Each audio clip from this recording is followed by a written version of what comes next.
राम्रो आउँछ। हामी कहाँ गइरहेको लिङ्गेश्वर होइन, लिङ्गेश्वर दर्शन गर्न। हाम्रो बेतवन नगरपालिका दैवी 4 बगुन गाउँको माथिपट्टि रहेको एकदमै सौन्दर्य ठाउँ लिङ्गेश्वर धाममा सबैलाई आउन हुन हार्दिक अनुरोध गर्दछु। एकदमै रमाइलो ठाउँ, सुन्दर ठाउँ, हेर्नलाई चिटिक्क परेको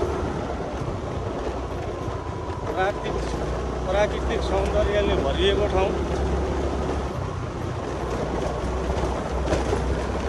अनि गाइस केही भन्नु छ भन नि त, यसो केही कुराहरू राख। अब आज हामीले रमाइलो गर्ने भनेर आएका,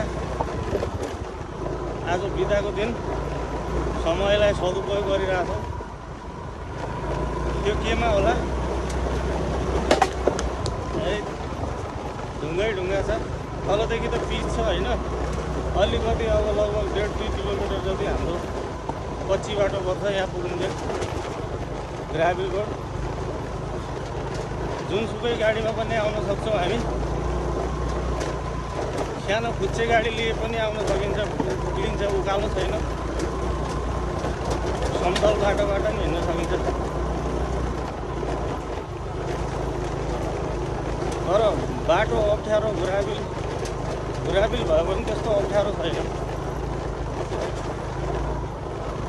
ल हेर त्यहाँ रमाइलो ठाउँ यस्तो छ।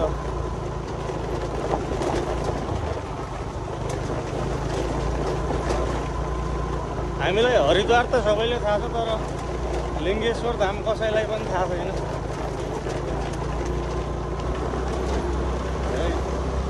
खाइरहेछन् उतातिर